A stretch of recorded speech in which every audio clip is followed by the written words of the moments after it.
Bonjour à toutes et à tous, dans cet épisode nous allons parler d'éducation digitale. La crise du Covid, surtout pendant le confinement, nous a forcés à changer notre manière de vivre, d'étudier et de travailler, toujours plus digital. Alors, c'est facile et confortable pour les plus geeks d'entre nous, mais là c'est pas toujours la même chose pour tout le monde. Tout le monde n'a pas les compétences ni le matériel nécessaire. Une des solutions est de former les enfants dès le plus jeune âge, et c'est ce que fait Code Play, qui propose des ateliers et formations à l'école primaire. Concrètement, qu'est-ce qu'ils font et pourquoi? On en discute avec Laura et Grégoire de Code Play.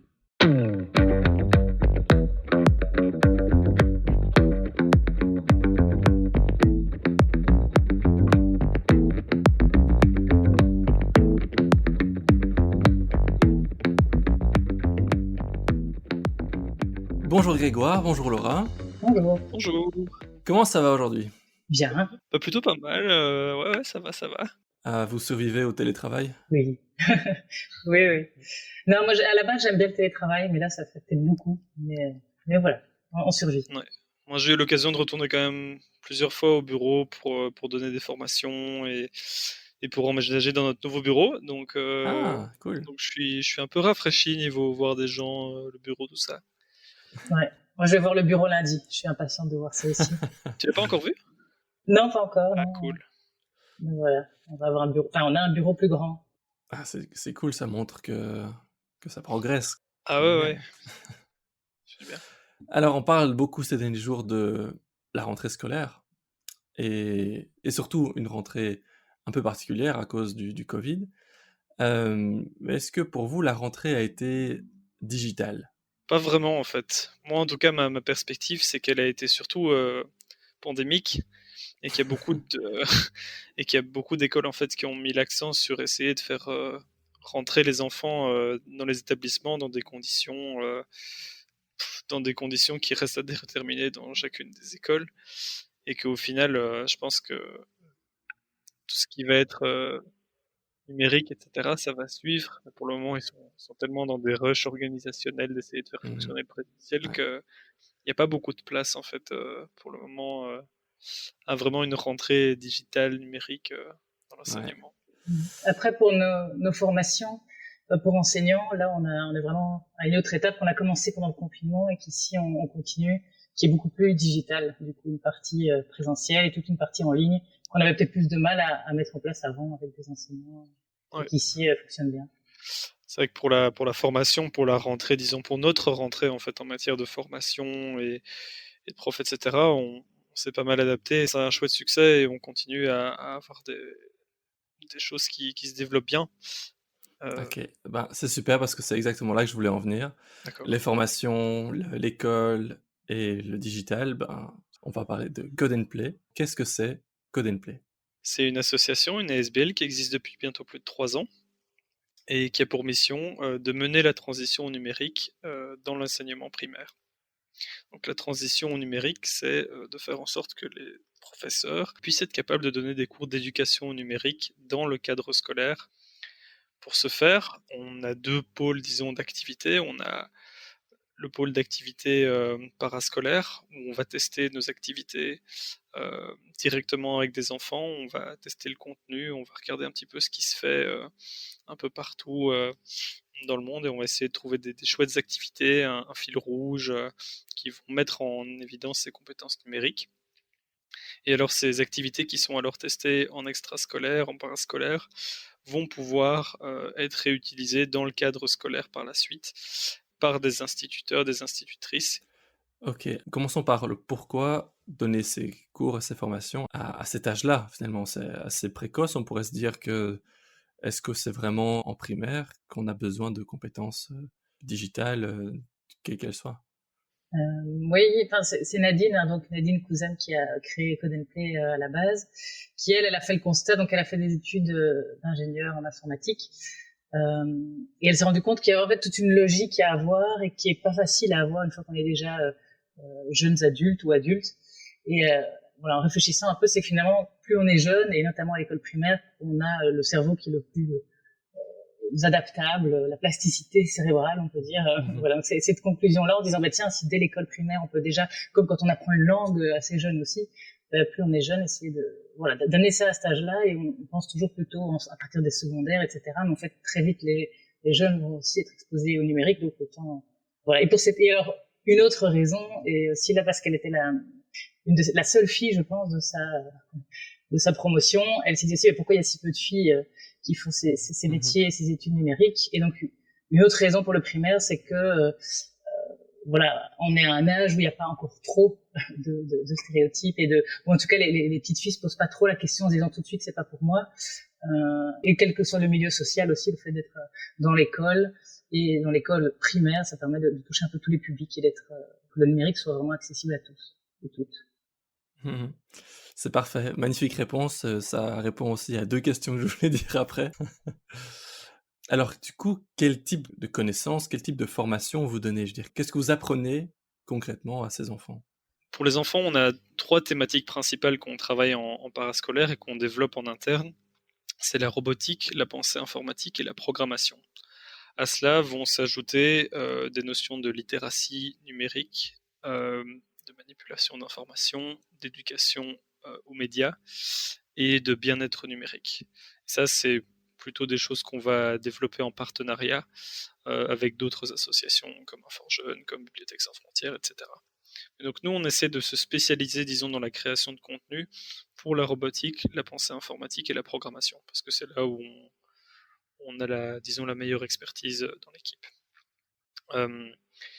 Pour la pensée informatique, c'est tout ce qui a trait à la compréhension d'un ordinateur, d'une machine en général. Qu'est-ce que c'est une instruction? Qu'est-ce que c'est un algorithme? Comment est-ce qu'un ordinateur fonctionne? Il fonctionne à la magie, au vent? Non, ça fonctionne à l'électricité. Un certain langage. Voilà. C'est de la décomposition en sous-problème. C'est de la reconnaissance de patterns. Voilà, c'est toute une nouvelle logique en fait de penser comme une machine, pensée informatique. La robotique, c'est comprendre des objets qui sont du coup connectés à un ordinateur et qui vont avoir un certain comportement. À travers la robotique, on travaille beaucoup aussi l'identification de problèmes, donc, ou le troubleshooting en anglais, c'est-à-dire de déterminer quand un problème survient, de quelle nature est le problème. Est-ce que c'est un problème matériel? Est-ce que c'est un problème logiciel? Voilà, ça c'est une des compétences principales qu'on voit à travers la robotique, c'est d'identifier est-ce que c'est des facteurs environnementaux, est-ce que mes capteurs captent bien ma main, comment ça se fait que le robot réagit de telle façon quand je l'ai programmé de telle sorte alors que je pensais pas que c'était ça que j'avais voulu lui faire faire. Voilà, c'est la robotique. Et enfin, la programmation, c'est utiliser un langage informatique, donc un langage un langage informatique simple pour les enfants, hein, c'est des enfants, donc on utilise des langages de programmation visuelle qui leur permettent de construire des logiques, des petites histoires, des jeux, des petits programmes, mais assez simplement pour pouvoir exprimer leur créativité, etc. Donc on fait de la programmation, en particulier de la programmation créative. On essaie de faire en sorte que les enfants puissent avoir un produit fini à la fin de l'activité. Ça, c'est, disons, nos 3 grands pôles de développement en interne. Et puis après, comme je disais, on a des partenariats plus ponctuels pour les autres branches.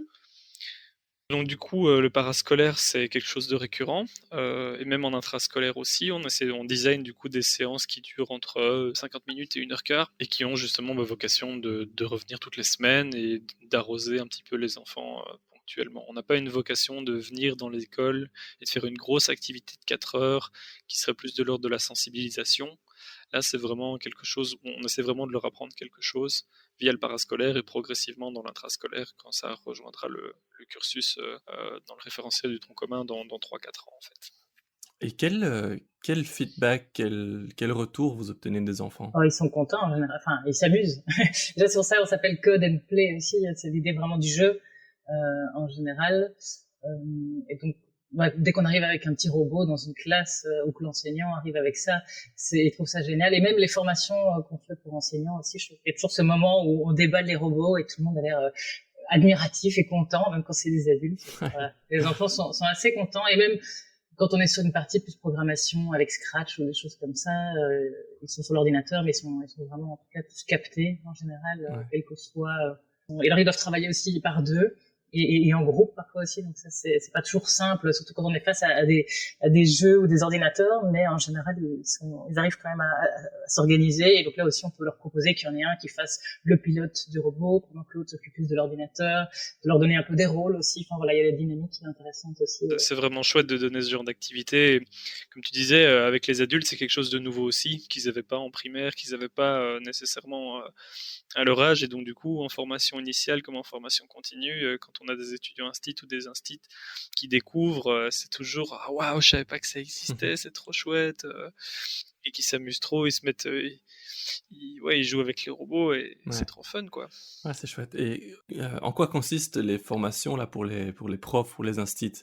Je suppose que c'est pas le même matériel que vous utilisez forcément, mais qu'est-ce que vous leur donnez comme connaissances, comme compétences? Ben, en fait, on part du principe qu'on les forme un peu comme les enfants, parce que comme je disais, comme c'est assez nouveau pour tout le monde, généralement, moi, quand j'ai des adultes en formation, je les traite comme des enfants. Et donc, ils font l'activité comme si c'était des enfants. Et c'est en fait très productif parce que du coup, ils voient en fait quelles sont les difficultés. Et généralement, quand c'est des instits de carrière, ils savent se mettre à la place d'un enfant pour une activité et voir justement, bah, je sais bien que cet enfant-là aura plus de mal dans ce cadre-là, donc je sais me projeter un petit peu. Donc, c'est ça l'idée, c'est de pouvoir traiter les adultes un petit peu comme des enfants. Ils sont souvent assez réceptifs parce que c'est leur métier. Les compétences qu'on essaie de leur faire passer sont donc les mêmes compétences que celles des enfants, parce que ils les ont pas eues, comme je disais. Et donc du coup, tout ce qui est tout ce qui est programmation, pensée informatique, robotique, j'apprends à des adultes comment fonctionne Internet, qu'est-ce que c'est un réseau, qu'est-ce que c'est le web, comment fonctionne un émetteur Wi-Fi. Voilà, c'est tous des trucs qui sont assez complémentaires au final, enfin qui font partie de leur éducation en fait en tant qu'adultes et qui après vont être amenés à essayer de le passer aux enfants. Donc c'est Ouais, vraiment finalement, chouette. ce sont des connaissances dont on a besoin presque tous les jours dans notre quotidien, que les prochaines générations vont être amenées à utiliser encore plus. Ça va être Ah oui, encore plus important de pouvoir gérer, un ordinateur de manière, complète, de pouvoir, expliquer comment fonctionne le Wi-Fi, internet, les 4G, les 5G, Ouais. pouvoir tout utiliser, ça va être encore plus important que ça ne l'est déjà. Et pas que comme consommateur, voilà, on a Ouais, tout à fait, ouais. d'être acteur et pas uniquement se destiner à des métiers, hein, même si de plus en plus c'est des métiers dans lesquels il y a de la demande et qui sont de l'avenir.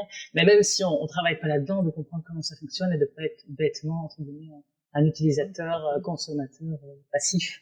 Tout à fait, et c'est ça que je voulais dire, c'est que déjà aujourd'hui, maintenant, si tu veux avoir un boulot et que tu sais pas utiliser, Word et une boîte email, tu vas pas trouver d'employeur. Personne voudra t'engager parce que tu vis au Moyen Âge, quoi.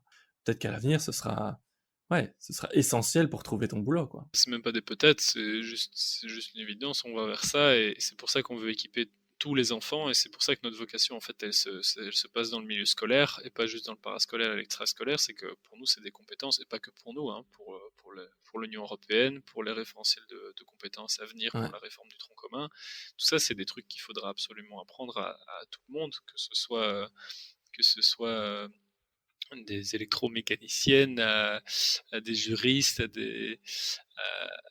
des toituriers, il faudra toujours pouvoir gérer un Excel avec des données, des fichiers clients, s'envoyer des mails.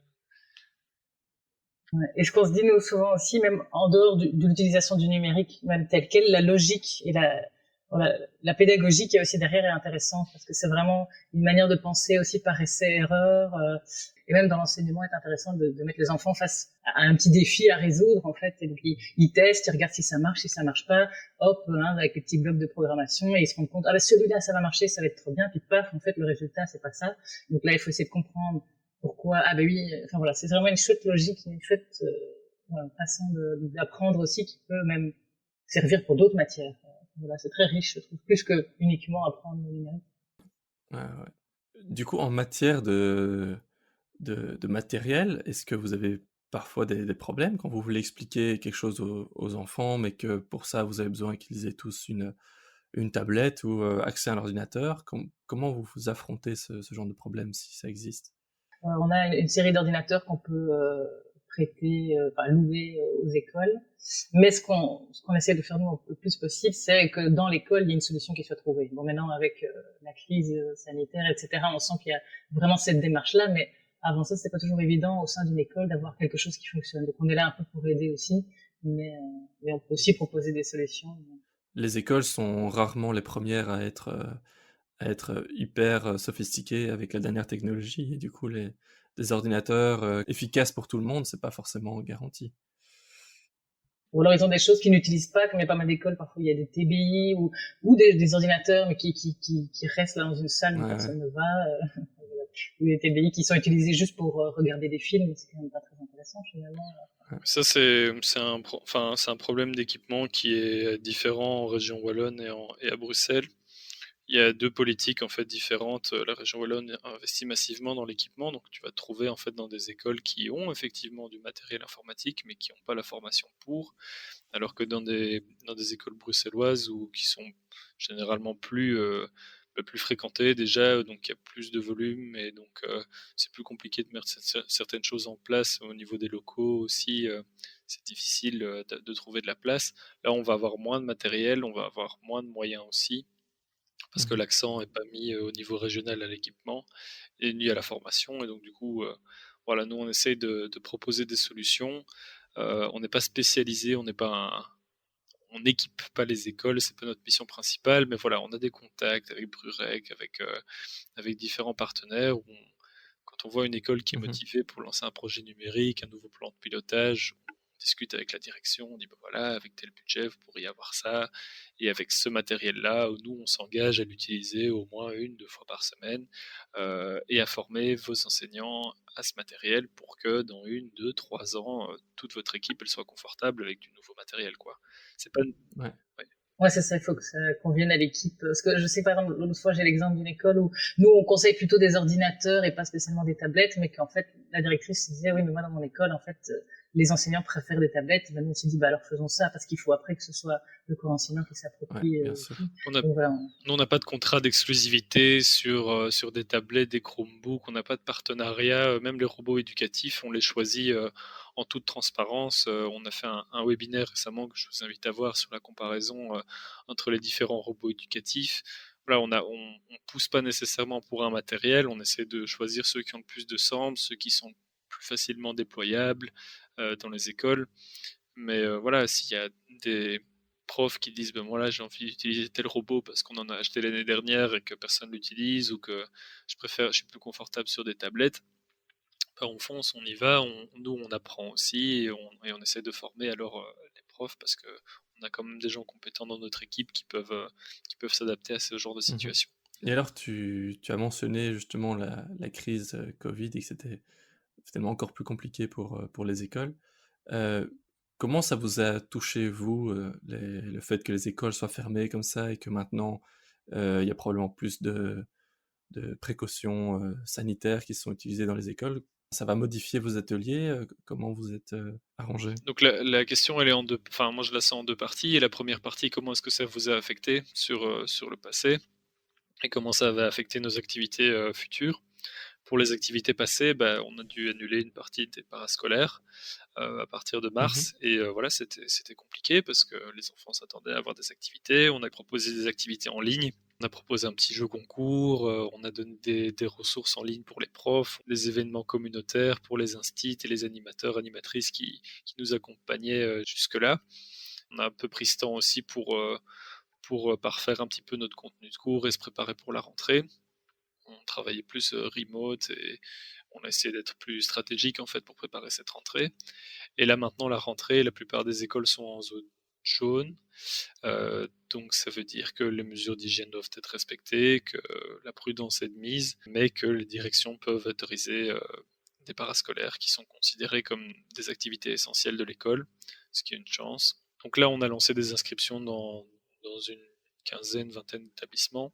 Et a priori, ça dépendra du bon vouloir des parents, en fait. Je pense que c'est une des plus grandes interrogations, selon moi, c'est est-ce que les parents vont être prêts à remettre leurs enfants dans des activités parascolaires, sachant que c'est un risque accru, sachant que bah, la plupart des parents sont encore toujours en télétravail et que donc du coup, bah, Le parascolaire, historiquement, ça a toujours été une façon aussi pour les parents d'occuper les enfants après l'école et pouvoir les chercher un peu plus tard. Donc voilà, c'est un facteur qui joue quand même. Mais nous, de notre côté, on est prêts. On a formé nos animateurs, animatrices récemment et ça s'est super bien passé. On en a une quinzaine en francophone, en néerlandophone. On a fait un point Covid. On leur a donné des masques, du gel, du spray, des consignes pour nettoyer le matériel après chaque séance. On va faire en sorte que ce soit respecté dans une mesure raisonnable, évidemment, parce que quand tu travailles avec des enfants, bah, c'est des enfants, quoi. Mais nous, en Ouais, tout cas, de notre surtout à cet côté, âge-là, ouais. ouais, c'est ça, nous, on travaille du 8-12 ans, donc eux, ils portent pas de masque. Donc voilà, nous, on fait gaffe, on a nos mesures internes d'hygiène. La priorité est toujours évidemment mise sur les mesures d'hygiène de l'école en particulier. Et donc, si la direction a des dispositions particulières, on les respecte. Et d'ici là, voilà, nous, on est prêts de notre côté. Et c'est à voir si les parents nous font confiance pour le présentiel. J'ai de bons espoirs et ça se passe bien pour le moment au niveau des inscriptions. Ouais. Il y a juste peut-être les activités qu'on va faire en école, enfin donc les formations, ça je pense que les profs sont intéressés, mais enfin peut-être que cette année-ci les profs vont devoir rattraper un retard justement de Ouais. la fin d'année dernière et qui vont peut-être pas se lancer cette année-ci. Donc là on va voir un petit peu si on a beaucoup d'écoles parce qu'en même temps il y a cette question du numérique qui est très présente, mais est-ce que les écoles vont commencer à se lancer dans un programme d'intégration de nouvelles compétences, de nouvelles matières, alors qu'il y a déjà des retards. Là on aura peut-être aussi avec le Covid on a un petit peu moins d'évolution que peut espérer normalement. Ouais, c'est ça le truc en fait principal, c'est que nous on essaie de faire de l'innovation et que là on est un peu à un stade où les gens ont envie d'un retour à la normale, mais un retour à la normale ça va de facto à l'encontre de l'innovation. Ils ont peu d'énergie en fait, comme c'est ça que je disais en tout début d'interview, enfin de podcast, c'est que ils ont pas nécessairement l'énergie de se poser plein de questions sur la réforme de l'enseignement le numérique, etc. Ouais. Ils ont beaucoup la tête sous l'eau, ils essayent d'organiser ça au mieux. J'ai plein de profs qui sont volontaires et qui ont envie de continuer les activités, surtout ceux qui nous faisaient confiance depuis l'année dernière, qui m'envoient des messages, qui me demandent quand est-ce qu'ils peuvent recommencer. Et ça, c'est trop chouette, c'est hyper motivant. Mais d'aller chercher des nouveaux profs, des nouveaux instits pour les former, les motiver, ça, c'est un challenge mais j'ai pas peur parce que voilà, ce qu'on fait est chouette. Revenons peut-être un peu donc aux ateliers, aux formations. Vous vous adressez directement aux écoles, je suppose? Si je suis, je sais pas moi, directeur ou instituteur, institutrice et que je suis intéressé par, cette formation, comment est-ce que je vous contacte? Est-ce que ça se passe, je sais pas, une année à l'avance? Enfin, comment on fait? Bah, le plus vite possible, hein. Ça, si vous êtes une directrice motivée d'une école et que vous avez un plan de pilotage, que vous avez envie d'utiliser le matériel que vous avez dans votre école, que vous avez des instits motivés, que les parents vous poussent, qu'il y a eu des remarques en session de prof, que les enfants sont tout le temps sur des smartphones, mais qui n'ont pas l'air d'avoir une bonne utilisation du machin, qui comprennent pas. Il y a plein, plein, plein, plein, plein de raisons en tant que chef d'établissement et même en tant qu'instit de venir vers nous, de nous contacter à contact@codeandplay euh, et, euh, et de nous envoyer un message en nous demandant voilà j'ai tel type de profil, j'ai telle école dans cette région-là, est-ce que c'est possible d'organiser des activités? On en reçoit des demandes Mmh. souvent, presque tous les jours, de profs, d'instits, de directrices, de directeurs qui viennent et qui nous demandent par où commencer. Et c'est du cas par cas, parce que tous les établissements sont différents et on veut créer une relation de confiance avec les écoles pour pas que ça floppe après un an ou deux. Donc voilà, ça prend du temps et ça prend un peu de custom made, mais il faut pas hésiter. Il y a pas de bon ou de mauvais timing. Le meilleur timing, c'est maintenant. On peut assez vite mettre en place une formation dans l'école, s'il y a Ouais. plusieurs enseignants qui sont intéressés. Pour nous, c'est même le plus intéressant, c'est de faire ça. Parce qu'on organise des formations sur le côté, en partenariat aussi avec des organismes de formation agréés et tout ça. Mais c'est aussi une option de pouvoir aller dans l'école et de former plusieurs enseignants et puis de les suivre chacune après. Et ça peut être vite mis en place aussi. Ouais. Nous, on a une politique très, dès que c'est possible, on le fait, hein. Donc, on a déjà commencé des activités parascolaires après les vacances de Pâques. Enfin, voilà, on a déjà fait des concertations de profs début juin. Dès que c'est possible, on le fait. Après, voilà, il faut qu'il y ait un suivi, parce que juste discuter de trucs et puis que ça puisse pas être activable, c'est compliqué. Mais on grandit et on est de plus en plus à même de proposer des solutions et un timing qui convient, quel que soit le moment où vous nous contactiez, quoi. Mhm.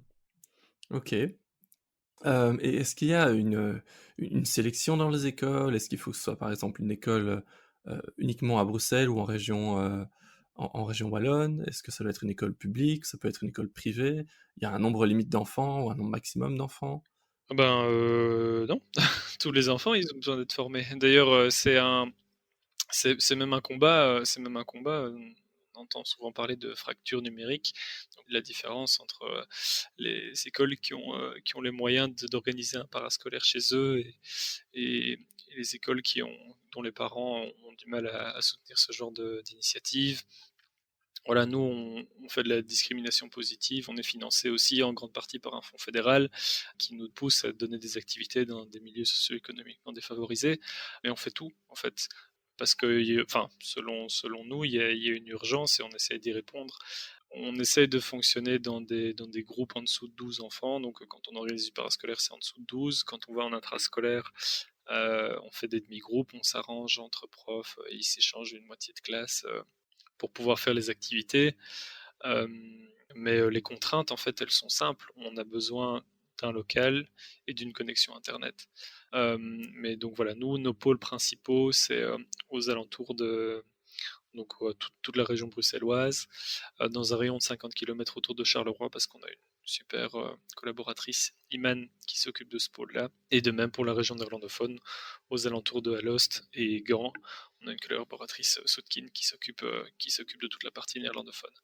Donc voilà, on s'impose un petit peu un rayon géographique pour justement, comme je disais, assurer qu'il y ait bien quelque chose de concret qui se mette derrière et que ça se mette sur le long terme et qu'on ait une relation de proximité. Mais sinon, un local, une connexion Internet et c'est parti, quoi. Et du coup, comment est-ce que tu vois l'avenir de Code and Play? Est-ce que c'est couvrir l'ensemble du territoire et au-delà même de la Belgique? Ou ça va être aussi peut-être, je sais pas, les enfants un peu plus âgés, partir de primaire, aller un peu dans le secondaire, je ne sais pas. Nous, en tout cas, on a vocation à former. Notre mission, c'est assurer la transition numérique dans l'éducation en général. Nous, on se focalise pour le moment sur le primaire, mais il va y avoir bientôt une réforme, la réforme du tronc commun, qui va créer un tronc commun en fait entre 3 et 15 ans. Et donc, on sera probablement effectivement amené d'ici 2, 3, 4 ans à travailler sur des questions pour les premières, enfin, l'équivalent des premières, deuxième, troisième humanités. Plutôt, ça a toujours été un sujet de discussion en interne. Moi, personnellement, j'aime bien qu'on attende que les enfants sachent lire et écrire avant de leur donner des cours de programmation. Et donc, j'aime bien commencer à partir de 8 ans. Mais il y a plein d'activités qu'on peut faire pour les plus jeunes. C'est juste les systématiser. En tout cas, personnellement, je ne le vois pas comme ça. Euh, Au-delà de la Belgique, je sais pas. Peut-être. On a l'occasion parfois de travailler des partenariats internationaux. Mais il y a beaucoup, beaucoup à faire en Belgique. On est vraiment, vraiment à la bourre. Donc, essayer de se concentrer sur cette zone-là. Et puis, voilà, on est une ASBL, hein, donc on a une mission sociale à remplir. On veut pouvoir l'amener à bien parce qu'on pense qu'il y a urgence. Et du coup, voilà, une fois que notre mission sera remplie ou que le gouvernement aura suffisamment alloué des fonds ou mis des cellules en place pour essayer de maintenir l'éducation numérique à flot. Euh, on n'a pas des ambitions expansionnistes Mhm. énormes, on veut juste que ça se passe bien et partager notre expérience. Ok, super. Donc j'aime bien finir en vous demandant si vous avez un message pour l'audience, quelque chose que vous avez envie de communiquer. Bah oui, on a en octobre chaque année, il y a la Code Week qui s'organise au niveau européen. Il y a plein d'activités qui se passent toujours pour promouvoir le code, la programmation, le numérique en général. Et donc nous, il y a toujours 2 semaines où on est très actifs et on fait plein d'animations en présentiel. Ici, cette année, il y a toute une partie qui va être faite en ligne aussi. C'est du 10 au 24 octobre. On propose des initiations là dans des écoles. On vient pendant 1h30, 2 heures, faire découvrir notre petit robot aux Obots. évidemment après pour donner envie aux enseignants et à l'école de continuer après avec nous. Et alors on va organiser aussi des webinaires sur différentes thématiques qui s'adressent aux enseignants du primaire, même toute autre personne du milieu de l'éducation. Et ici la thématique, ça va être jeux et histoire au service des apprentissages. Donc on va voir à la fois comment le numérique peut aider à faire des jeux ou raconter des histoires en classe, et l'inverse, comment à partir de jeux ou de manière débranchée, tu n'es pas toujours obligé d'être devant un ordinateur ou avec un robot pour comprendre la programmation. Donc comment avec des jeux plus peut-être sportifs ou avec du papier et un crayon, comment on peut comprendre la logique informatique sans avoir spécialement de matériel. Et une question aussi un petit peu sur les jeux et l'histoire, comment ça influence peut-être les questions de mixité, de genre en classe. Donc, voilà, la communication va commencer bientôt, mais restez informés. Ouais, super intéressant ça. Comment est-ce que, si je suis intéressé par ce webinaire, comment est-ce que je peux vous contacter pour m'inscrire ou... Ouais, toutes les infos seront sur le site codeandplay.be, donc codeandplay avec un N. Et sur Facebook, on communique pas mal aussi, on fait chaque fois des événements. Ok, top. Et bien, voilà, je vous dis merci beaucoup. Et j'invite bien sûr tous les auditeurs à aller se renseigner sur les réseaux sociaux, voir un peu plus ce qui se passe. Vous êtes donc sur Facebook, sur Instagram aussi, je ne me trompe pas. Ouais. Et bien sûr, s'ils sont intéressés par ces webinaires et autres, qu'ils n'hésitent pas, surtout pas, à vous contacter. Et les anciens webinaires qu'on a déjà fait, parce que Grégoire en a cité un tout à l'heure, on a une chaîne YouTube aussi, ils sont disponibles. Donc voilà, si vous voulez déjà un petit peu regarder, notamment sur les robots. C'est Laura qui les a édités, ils sont trop sympas. Ben voilà, super. Parfait. Eh bien, je vous dis merci à tous les deux. Merci à toi. Salut. Au revoir.